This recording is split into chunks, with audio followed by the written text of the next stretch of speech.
तर नागपूरमधली परिस्थिती सध्या पोलीस नियंत्रणामध्ये आणण्याचा प्रयत्न करतायत। 2 गटामध्ये ही दगडफेक झालेली आहे आणि या दगडफेकीमध्ये जाळपोळ सुद्धा झाल्यामुळे मोठ्या प्रमाणात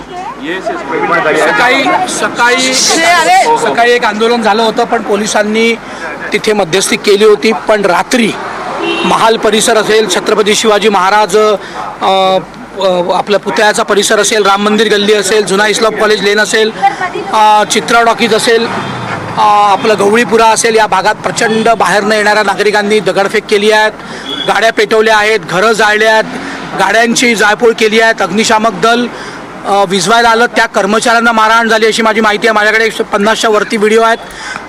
पोलिसांची कुमक सुरुवातीला कमी होती, पण आता मोठ्या प्रमाणात कुमक आली आहेत। स्वतः CP सिंगल तिथे आहेत, DCP मातनीकर आहेत, 8-10 PI तिथे आहेत, मोठ्या प्रमाणात कुमक आहे।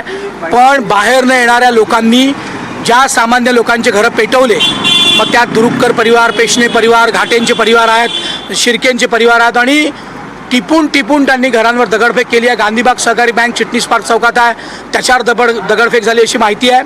आणि सकाळचं जे काही आंदोलन होतं, त्या आंदोलनानंतर पोलिसांनी सगळी मध्यस्थी भूमिका निभावली होती। पण बाहेरच्या वस्त्यांमध्ये येऊन महाल परिसरात असेल, बडकस चौक परिसर असेल, याला त्रास देणे, तिथल्या सामान्य नागरिकांना त्रास देणे, अशी विदारक स्थिती तिथे आहे सध्या। आता स्थिती कंट्रोलमध्ये आली असं CP साहेबांचं म्हणणं आहे। मी आता DCPशी बोलतो आहे, पण अजूनही मोठ्या प्रमाणात दगडफेक सुरू आहे। दोन्हीही बाजूंचे लोक आता रस्त्यावर आहेत। पहिल्यांदा तर मी दोन्ही बाजूंच्या लोकांना, जे त्या वस्त्यांमधले लोक आहेत, त्यांना मी विनंती करतो आहे की आपण शांत राहावं, आणि जे लोक बाहेरून, हरामखोर लोक जे बाहेरून येऊन त्यांनी ही दंगल घडवण्याचा प्रयत्न केला, त्यांना तात्काळ पोलिसांच्या हवाले करावं, जेणेकरून त्यांना कडक शासन होईल, अशी विनंती मी माननीय आमचे मुख्यमंत्री, गृहमंत्री माननीय देवेंजींना केली आहे, राज्यमंत्री माननीय पंकज भोयरांना केली आहे, आणि निश्चित कारवाई होईल असा मला विश्वास आहे। पण ही आत्ता जी स्थिती आहे ती प्रचंड टेन्शनची आहे। पूर्वनियोजित कट कारस्थान हे आहे असं वाटतं का? कारण सकाळी परिस्थिती वेगळी होती। सकाळी परिस्थिती वेगळी होती, पण नंतर काहीतरी प्लॅनिंग करून बाहेरचे लोक येऊन ते जे काही दगडफेक, जाळपोळ झाली आहे, ती काही वस्त्यांमधल्या लोकांनी केली नाही असं दोन्ही बाजूच्या लोकांनी म्हणणं आहे। आता दोन्ही बाजूंचे लोक गल्ल्यांच्या तोंडावर उभे असून जे दंगलखोर लोक आहेत त्यांना पोलिसांच्या हवाले ती करतायत।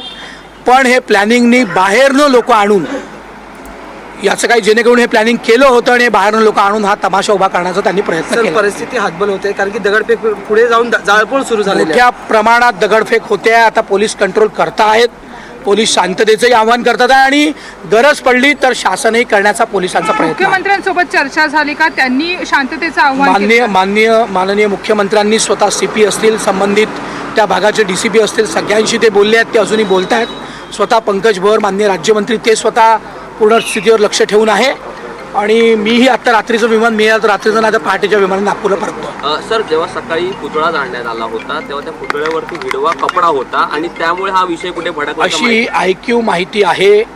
त्याचे व्हिडिओ पण पोलिसांनी मागितले होते, ते अजून कोणाला मिळाले आहे का नाही, मी कुठल्याही IQ माहितीवर आपल्याला काही स्टेटमेंट देणं हे योग्य होणार नाही।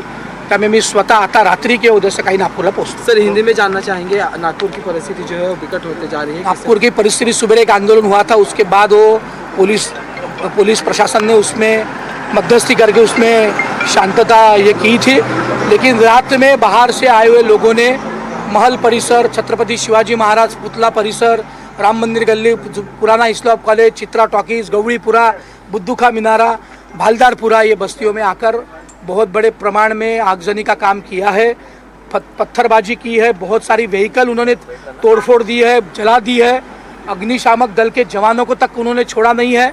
और इस कारण जो सामान्य नागरिक है, जिनका इस विषय से कोई संबंध नहीं, उनको बहुत बड़े प्रमाण में तकलीफ हुई है। मेरी आपके माध्यम से माननीय देवेंद्र जी से अभी मेरी बात भी हुई है, जो बाहर से लोग आए प्लानिंग करके, उनको कड़क शासन होना चाहिए, ऐसी मेरी विनती है। मैं अभी रात के फ्लाइट से, सुबह के फ्लाइट से मैं नागपुर जाऊँगा। धन्यवाद सर।